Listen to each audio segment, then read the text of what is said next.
September 2024 was one of the worst paper setting for CA Foundation Law. 28 questions answer करने थे और जून में सिर्फ 18 क्वेश्चंस आंसर करने थे। जून 24 में देखो बहुत सारे क्वेश्चन 6 to 7 मार्क्स के थे और इस बार सितंबर में पूछे गए कई सारे क्वेश्चन 2-3 मार्क की वेटेज के थे, पता ही नहीं चल रहा था थ्योरी पेपर लिख रहे हैं MCQ।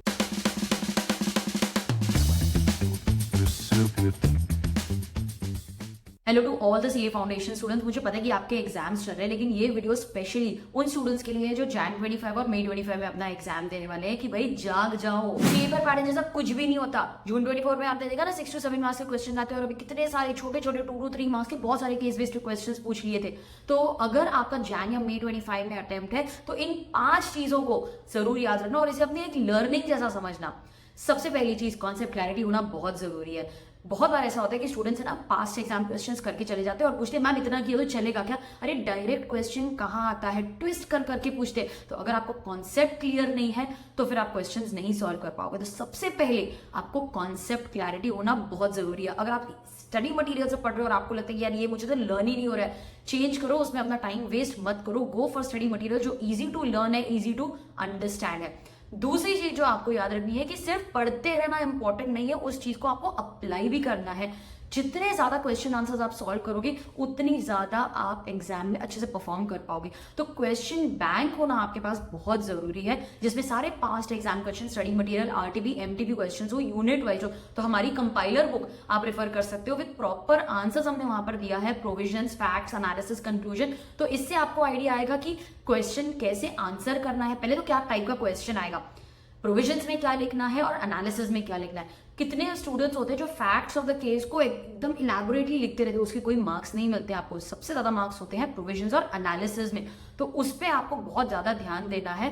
प्रोविजंस आप अपने कॉन्सेप्ट बुक में से लोगे और एनालिसिस कंपाइलर में से कर लोगे। तो ये दो चीजें आपको बहुत अच्छे से करनी है, एक तो कॉन्सेप्ट क्लैरिटी और उस कॉन्सेप्ट को अप्लाई कैसे करना है। तीसरी चीज जो स्टूडेंट्स करते ही नहीं है वो है राइटिंग प्रैक्टिस। अरे भाई सिर्फ गो थ्रू कर लिया आंसर तो वो लिखने होगा ऐसा नहीं है, एग्जाम में आपको राइटिंग प्रैक्टिस करनी चाहिए। और राइटिंग प्रैक्टिस से क्या होगा ना कि आप सोचने लग जाओगे कि हाँ ये अगर क्वेश्चन आ गया तो मैं इसके कौन से पॉइंट्स यहाँ पर लिखूं। तो ऐसे पॉइंटर फॉर्म में लिखना है। मैं ये नहीं बोल रही कि आपको हर एक आंसर बैठ बैठ के लिखना है, फुल लेंथ आंसर लिखना है, ऐसा नहीं बोल रही। सिर्फ पॉइंटर्स लिख लो कि अगर ये क्वेश्चन आया, बुक बंद कर लो, खुद अटेम्प्ट करने की कोशिश करो कि अगर ये क्वेश्चन आया तो मैं क्या पॉइंट्स वहां पर लिखूं।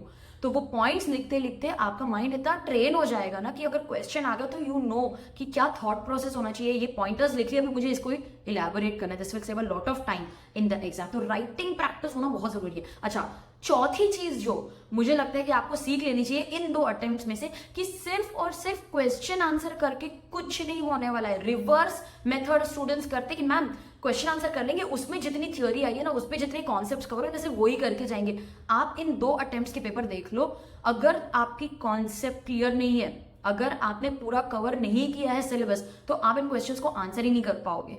तो सिर्फ और सिर्फ क्वेश्चन आंसर्स नहीं करने हैं आपको कि मैम थ्योरी तो छोड़ दो, हम सिर्फ इतने गिनती चुनती के इंपॉर्टेंट क्वेश्चंस यहाँ वहां से इंपॉर्टेंट क्वेश्चंस ले लिए, जो वो क्वेश्चन है बस उतने ही कॉन्सेप्ट्स करके जाएंगे। वो रिवर्स मेथोडोलॉजी अगर आप करोगे तो पक्का पक्का एग्जाम में फंस जाओगे। लास्ट एंड जो हमारी 5th लर्निंग है वो है टेस्ट सीरीज। आपने देखा ना पेपर इतना लेंदी था, कितने स्टूडेंट्स थे जिन्होंने 60 मार्क्स 80 मार्क्स का पेपर अटेम्प्ट किया। अगर आपने 100 मार्क्स का पेपर अटेम्प्ट किया तो भाई बहुत अच्छी प्रैक्टिस की होगी आपने, लेकिन बहुत सारे स्टूडेंट्स थे जिनका पेपर कंप्लीट ही नहीं हुआ था। तो test series is very important, जहां पर आपको टाइम मैनेजमेंट और राइटिंग प्रैक्टिस दोनों मिल जाएगा। तो स्टूडेंट्स ये हमारी 5 लर्निंग्स थी from the June and September attempt for CA foundation law.